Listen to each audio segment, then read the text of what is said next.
মায়ের কাছে এসে বলল, শিকায়ত করলাম, মা আমার মাথা ব্যথা করে। কি করে? দয়ালু মা কি করবে? সন্তানের মাথাটা বুকের মধ্যে রেখে আস্তে আস্তে চেপে দিবে। দয়ালু মায়ের নরম হাতের পরশের চাপে সন্তান মায়ের বুকে যেমন ঘুমায় যায়, মুমিন মুসলমানকে কবরের মাটি যখন চাপ দিবে এত আরাম পাবে সে, এমন সুখের নিদ্রায় ঘুমায় যাবে কবরে মুমিন বান্দা। ইসরাফিলের সিংহায় ফুৎকারের আগে তার ঘুম আর ভাঙবে না। তার জন্য ঈমান লাগবে। কি লাগবে? পরিপূর্ণ ঈমান লাগবে আর নেক আমল লাগবে। তাহলে গায়েবের ব্যাখ্যা দিচ্ছিলাম। গায়েব হচ্ছে কুল্লু মা গাবা আন হাওয়াসিল খামসা, প্রত্যেক সেই জিনিস যা পঞ্চ ইন্দ্রিয় থেকে দূরে, তাকে কি বলা হয়? গায়েব বলা হয়। বুঝতেছেন? এখন আসেন আমি এক কথায় সংজ্ঞা দিয়ে দিচ্ছি। এটা হচ্ছে ঈমান। ইউমিনুনা বিল গায়েব হচ্ছে ঈমান বিল গায়েব, অর্থাৎ কোরআন হাদিসের সব কথা না দেখে, কানে না শুনে, বিনা প্রশ্নে মস্তক নত করে বিশ্বাস করাটাই হলো ঈমান বিল গায়েব। এক কথায় হয়ে গেছে। এক কথায় ব্যাখ্যার সাথে যদি বলতে হয় তো বলতে হবে আল্লাহর আখিরি নবী, নবীগণের মাথার তাজ আমার নূর নবীজি মুহাম্মদ মুস্তাফা সাল্লাল্লাহু আলাইহি ওয়াসাল্লাম আজ থেকে ১,৫০০ বছর আগে আল্লাহর পক্ষ থেকে যা কিছু এনেছেন, যা কিছু বলেছেন,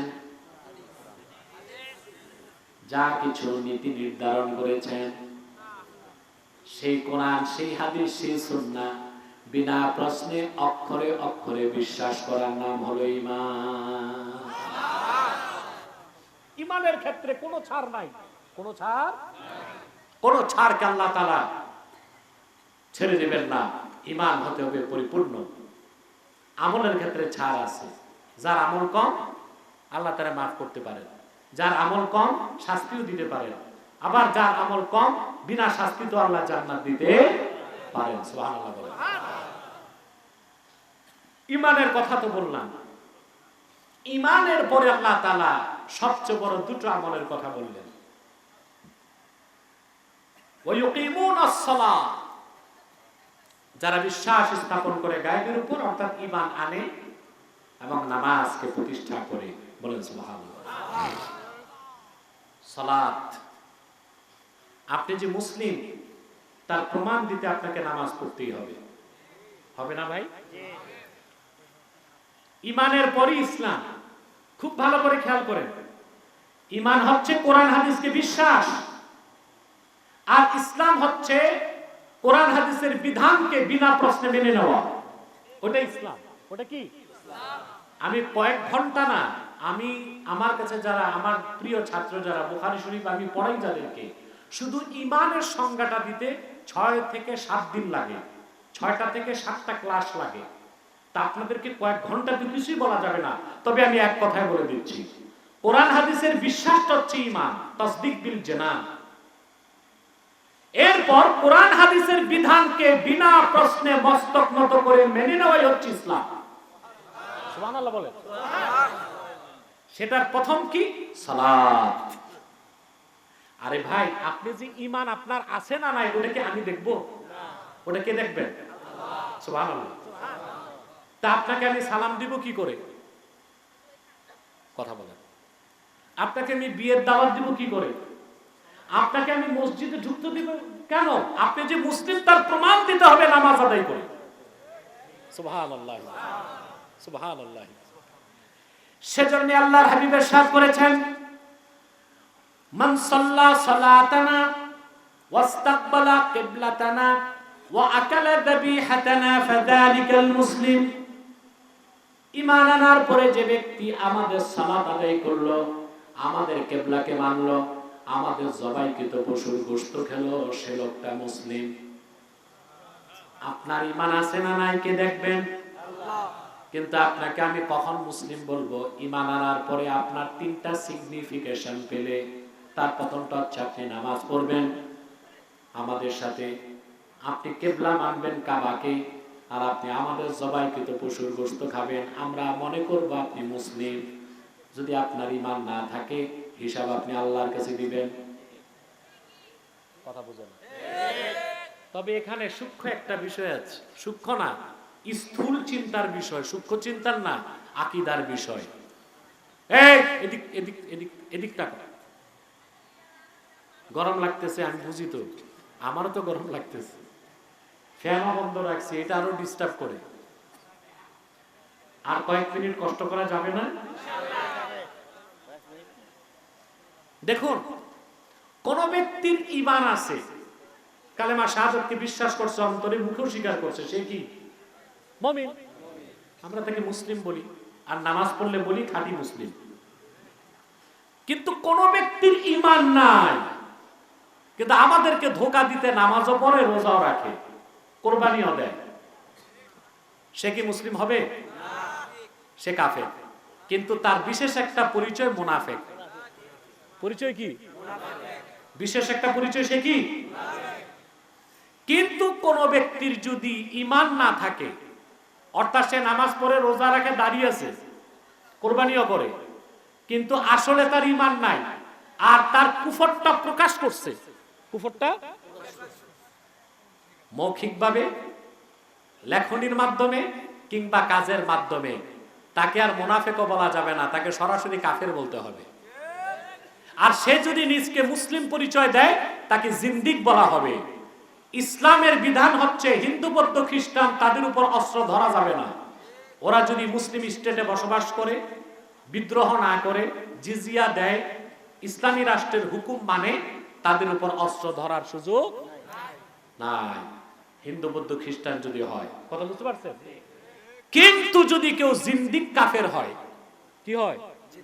অর্থাৎ সে কাফের কিন্তু নিজকে মুসলিম পরিচয় দেয়, সে জিন্দিক কাফের, তার ক্ষেত্রে ইসলামের হুকুম হচ্ছে মৃত্যুদণ্ড দাও।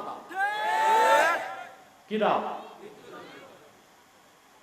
আমাদের দেশে যারা তথাকথিত মানবাধিকার কর্মী আছে না, কথা বলে না, এই মানবাধিকার কর্মীগুলো, এগুলো কি মানুষের কাতারে আছে? এই যে আমির সাহেব দুঃখ করে বলল সাইদি সাহেবের কথা, 50টা বছর এই লোকটা বাংলাদেশে খেদমত করছে, বাংলাদেশের বাইরে খেদমত করছে, পিজি হাসপাতালে এনে ধোকা দিয়া তাকে মেডিকেল কিলিং করা হয়েছে, ইনজেকশন দিয়ে। তখন বাংলাদেশের মানবাধিকার কর্মীরা কোথায় ছিল? আর আপনাদেরকে বলবো, আপনারা কেন এখনো তদন্ত কমিটি গঠন করে বিচারের দাবি করছেন না? আর যদি বিচার নাও হয়, তা তাকে আল্লাহ তাআলা তো শাহাদাতের মর্যাদা দান করবে। তো মানবাধিকার কর্মীগুলো কই? এখন কই? না না, আছে, এখনো আছে, এখনো ঘাপটি মেরে বসে আছে, এই সরকারের সাথেও আছে। মানবাধিকার কর্মীগুলো কই ছিল তখন? তে মানবাধিকার যারা তথাকথিত মানবাধিকার কর্মী, যারা এনজিও গুলোর যে কাজ, এরা বলতে পারে কেন একটা রাষ্ট্রে জিন্দিক থাকতেই তো পারে, মৃত্যুদণ্ড দিবেন কেন? শিক্ষিত ভাইরা, তোমাদের কাছে আমার একটা প্রশ্ন, নাস্তিকদের দাঁত ভাঙ্গা জবাব দিবা। কেউ যদি রাষ্ট্রদ্রোহী কাজ করে, পৃথিবীর এমন একটা রাষ্ট্র দেখাও যে তার শাস্তি মৃত্যুদণ্ড হয় না। রাষ্ট্রদ্রোহীর শাস্তি কি? সেজন্য হিন্দু বৌদ্ধ খ্রিস্টান যারা নিজেদেরকে অমুসলিম বলে, তাদের উপর আমরা অস্ত্র ধরতে পারবো, কিন্তু যারা জিন্দিক অর্থাৎ কাফের কিন্তু নিজেদেরকে মুসলিম বলে, যেমন কুখ্যাত কাদিয়ানী সম্প্রদায়, তারা জিন্দিক, ইসলামী শরিয়া মোতাবেক তাদের একমাত্র শাস্তি মৃত্যুদণ্ড। কথা বুঝতে পারছেন? কিন্তু বাংলাদেশ যেহেতু ইসলামী রাষ্ট্র না, সেজন্য আমরা কি বলি? তাদেরকে অমুসলিম ঘোষণা করো। আর আমরা অমুসলিম ঘোষণা করার কথা বললে কাদিয়ানীদের দালাল যারা, তারা আমাদের বিরোধিতায় লিপ্ত হয় টিভি চ্যানেলে। বাড়াবাড়ি করলে আমরা অমুসলিম ঘোষণার দাবি এইটা করার আগে তাদের মৃত্যুদণ্ডের দাবি করব। কথা বুঝতে পারছেন? তাহলে বিষয়টা বুঝে নেন। কারো যদি ঈমান না থাকে, কিন্তু সে আমাদের মতো দাড়ি টুপি জুব্বা লাগায় ঘুরে, সে মুনাফিক। সে কি? আর কারো ঈমান আছে, নামাজ রোজা কিচ্ছু নাই, তাকে কাফের বলা যাবে না, সে ফাসিক। বিষয়গুলো বুঝেন। আর যে ব্যক্তির কোন ব্যক্তি বা গোষ্ঠীর কথায় বা কাজে বা সম্মতিতে যদি কুফর প্রকাশ পায় তারা কাফের। তারা যদি নিজেদেরকে মুসলিম পরিচয় দেয় তখন তারা নিকৃষ্ট কাফের, জিন্দিক। তাদের একমাত্র শাস্তি মৃত্যুদণ্ড। আমি অপেক্ষায় আছি, তাহরিকে খাতমে নবুয়ত বাংলাদেশের দাবি যদি সরকার মেনে না নেয় তখন আমরা কাদিয়ানীদের মৃত্যুদণ্ডের দাবিতে রাজপথে নামব। সম্মানিত সুধী, তাহলে কথাগুলো বুঝতেছেন তো? আপনি যদি আপনার ভিতরে যদি কুফর থাকে আপনি গোপন রাখেন, বাইরে দেখাইছেন দাড়ি টুপি জুব্বা কুর্তা, তাহলে আপনাকে আমরা মনে করতে পারি এটা মুনাফেক হইতে পারে, মুনাফেক হইতে পারে। কিন্তু কুফর প্রকাশ পেয়ে গেলে আর কোনো রাগ ঢাকের সুযোগ নাই, সরাসরি কাফের বলতে হবে। এবার একটা ব্যাখ্যা দিচ্ছি, ব্যাখ্যাটা আমার না, ইমাম আজম আবু হানিফার। আমার এই প্রোগ্রামে যদি কোনো হিন্দু থাকেন কান পেতে শুনুন। আপনার মন চাচ্ছে হয়তো আপনি ইসলাম গ্রহণ করবেন কিন্তু পরিবারের চাপে পাচ্ছেন না। আপনার জন্য একটা সহজ মাসালা বলে দিচ্ছি। হিন্দুদের জন্য মাসা বন্যা খাইয়া লয়ে আইছেন নি, পান খাইতেছে, চিন্তা করছে আমার স্টেজে বসায় উনি খাওয়াও খাইছে পানও খাইছে। আসল কথা কি আমি কোথাও খাই না এটা জানে, এর জন্য উনি খেয়ে ফেলছে, ভালোই তো করছে। টাইম দেখেন তো, পুরা 1 ঘন্টা তো প্রায় হয়ে গেছে। না না, আমাকে তো আবার ঢাকা যেতে হবে, এরপরে আপনাদেরকে নিয়ে মুনাজাত করতে হবে। আমার বিশ্বাস মুনাজাত করে আমরা বিদায় নিলে আজকে গুনাহগুলো মাফ হয়ে যাবে। এই বিশ্বাস আছে? হাদিস সাক্ষ্য দেয় মুমিনরা সম্মিলিত মুনাজাত করলে আল্লাহ ফেরত দেন না, কবুল করেন না। তো এই খুশিতে বসবো না? আল্লাহ কবুল করুক, বলুন আল্লাহুম্মা আমিন। এখন এই অনুষ্ঠানে যদি কোনো হিন্দু থাকেন, ইসলামের প্রতি প্রচন্ড ভক্তি শ্রদ্ধা, মুসলিম হতে মন চায় কিন্তু পরিবারের টানে পারছেন না, আপনার জন্য একটা সুখবর আছে। ইসলাম গ্রহণের জন্য একটা সহজ পদ্ধতি আছে। ইমামে আজম আবু হানিফা রাহমাতুল্লাহ বলেন, কোন ব্যক্তি যদি মান সাদ্দাকা বিশ-শাহাদাতাইন ওয়া লাম ইয়াতালাফফাজ বিহিমা, কোন ব্যক্তি যদি কালেমা শাহাদাতকে মনে প্রাণে বিশ্বাস করে, ঈমানকে, ইসলামকে, কোরআনকে, হাদিসকে গোপনে যদি মুখেও পড়ে কিন্তু স্বীকার করতে পারল না মৃত্যুর ভয়তে, ওই লোকটা ফাহুয়া মুমিন ইনদাল্লাহ কাফিরুন ইনদান নাস, মানুষের কাছে সে কাফের বলে পরিচিত হলেও আমার আল্লাহর কাছে তার পরিচয় হবে মুমিন। তার হাসর হবে মুমিনদের সাথে, হাসর হবে, অর্থাৎ সে কালেমা শাহাদাতকে বিশ্বাস করছে, শিরক কুফর ছাড়ছে, কালেমা শাহাদাতকে মুখেও পড়ছে কিন্তু শুনাইতে পারে নাই কাউকে। কেন? মেরে ফেলবে। কি করবে? এই লোকটা মারা গেল, ফাহুয়া মুমিন ইনদাল্লাহ কাফিরুন ইনদান নাস, মানুষ তার হিন্দু মনে করে, কাফের মনে করে শ্মশানে নিয়ে জ্বালাই দিল, আমার আল্লাহর কাছে তার পরিচয় সে মুমিন। তার হাসর হবে মুসলমানদের সাথে, আল্লাহ তাআলা নাজাত দিয়ে দিবে। কত সহজ না? সুবহানাল্লাহ। এখানে যদি 2-1 জন হিন্দুও থাকেন, আমি আপনাকে এইভাবে সহজে ইসলামের পথে আসার জন্য আহ্বান করছি, দাওয়াত করছি। আল্লাহ কবুল করুন। পক্ষান্তরে মান আকাররা বিশ-শাহাদাতাইন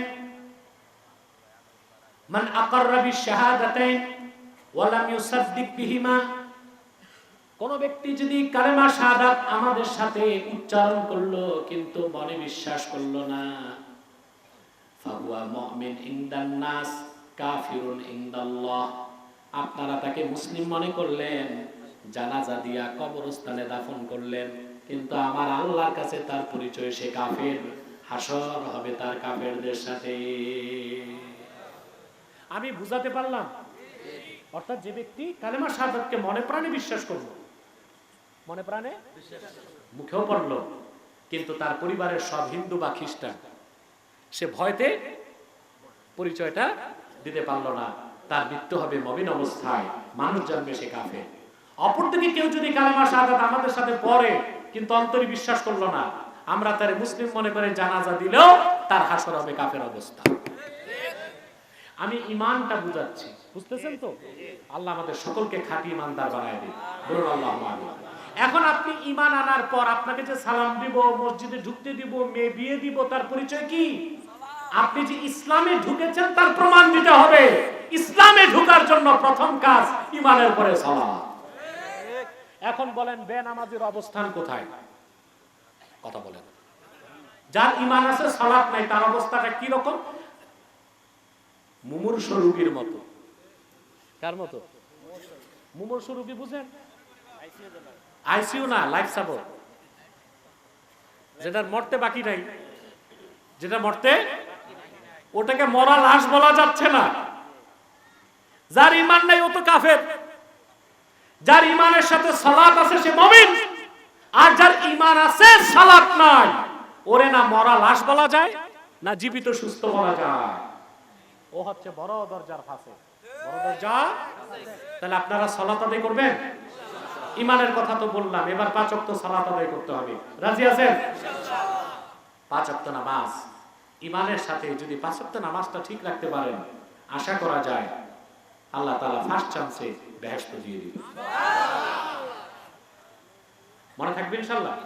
এবার আসেন আরেকটা কথা বলি, মুনাজাতের দিকে চলে যাচ্ছি। ওয়ামিম্মা রাযাকনাহুম ইউনফিকুন। মুমিন আর খাঁটি মুসলিম যারা, পরিপূর্ণ মুমিন খাঁটি মুসলিম, তাদের দ্বিতীয় কাজ হচ্ছে আল্লাহ বলেন আমি তাদেরকে যে রিজিক দিয়েছি তার থেকে তারা খরচ করে। সুবহানাল্লাহ।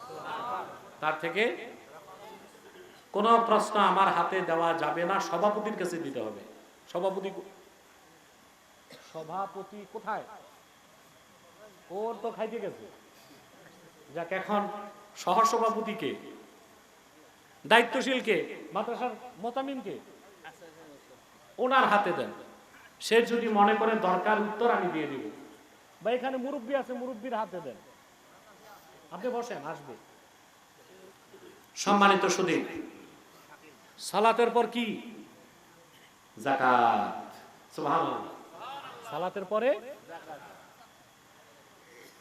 যাকাতের ক্ষেত্রে হুকুম কি? যাকাতটা এইটা নয় যে আপনি গরিবকে দয়া করলেন, সুবহানাল্লাহ, পকেটে রেখে দেন, এখন পড়ার দরকার নেই। সালাতের পরে কি? যাকাত। সুবহানাল্লাহ। কোরআনুল কারীমে যত জায়গায় আল্লাহ রাব্বুল আলামিন সালাতের কথা বলেছেন, সঙ্গে যাকাতের কথা বলেছেন। ইবাদতের ক্ষেত্রে আল্লাহ তাআলা দুইটা ইবাদত ফরজ করেছেন ব্যক্তি জীবনে, সমাজ জীবনে এবং রাষ্ট্রীয় জীবনে। সেজন্য নামাজটা একদিক দিয়ে ব্যক্তিগত আমল, আর একদিকে নামাজ হচ্ছে মুসলিমদের রাষ্ট্রীয় কর্মসূচি।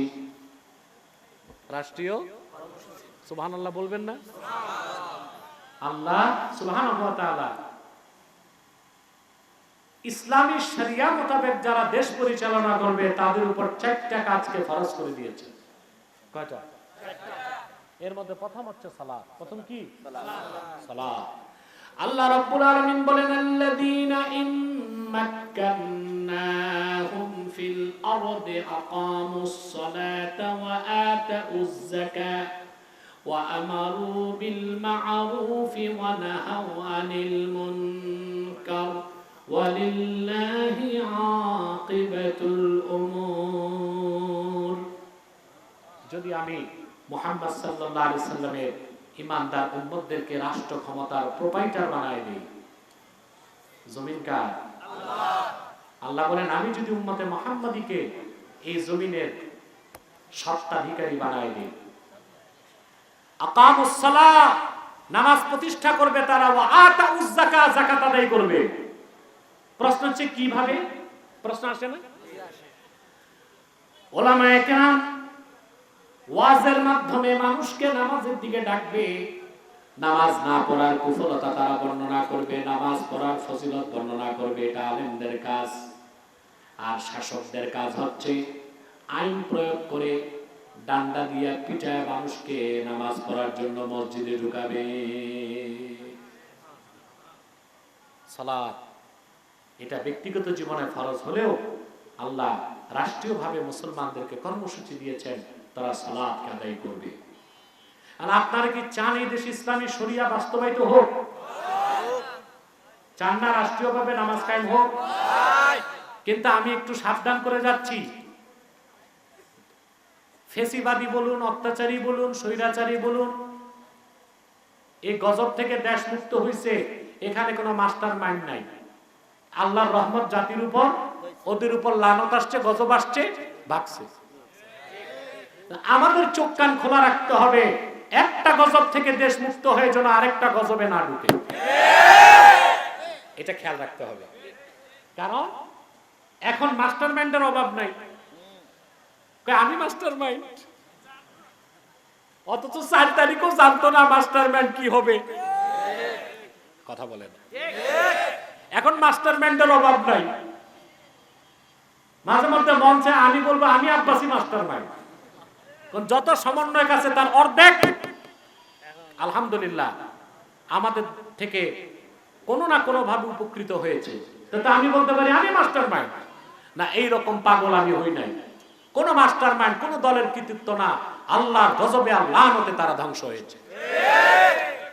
কিন্তু এখন নতুন বাংলাদেশ গড়তে যাবার ক্ষেত্রে বিভিন্ন এজেন্সি, কুচক্রী মহল রোল প্লে করতেছে।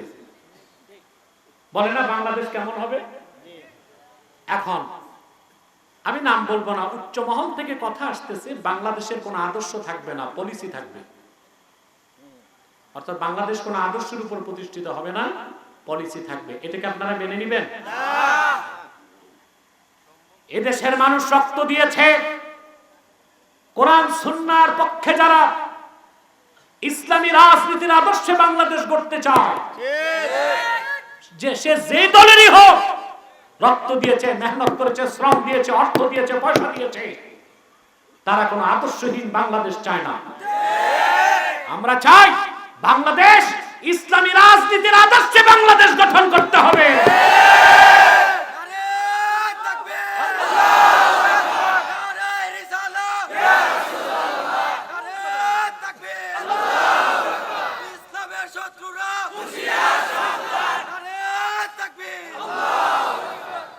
চোখ কান খোলা রাখেন।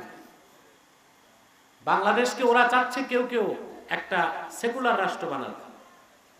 আমি তাদেরকে পাল্টা প্রশ্ন করেছি, বুদ্ধিজীবীদেরকে এবং কিছু সমন্বয়ককে, একদম ফেস টু ফেস সামনে রেখে প্রশ্ন করেছি তাদেরকে, যারা সমন্বয়কদের গুরু, ওদেরকে ফেস টু ফেস প্রশ্ন করেছি, তোমাদের মধ্যে যারা এই দুঃস্বপ্ন বাংলাদেশে বাস্তবায়ন করতে চায়, তাদেরকে প্রশ্ন করো, পৃথিবীতে আদর্শহীন একটা রাষ্ট্র আছে নাকি? আমেরিকার কোন আদর্শ নাই? আমেরিকাতে যে ব্যক্তি প্রেসিডেন্ট হয় তাকে বাইবেলে হাত রেখে ক্ষমতা গ্রহণ করতে হয়। এটা কি আদর্শ নয়? কথা বলেন।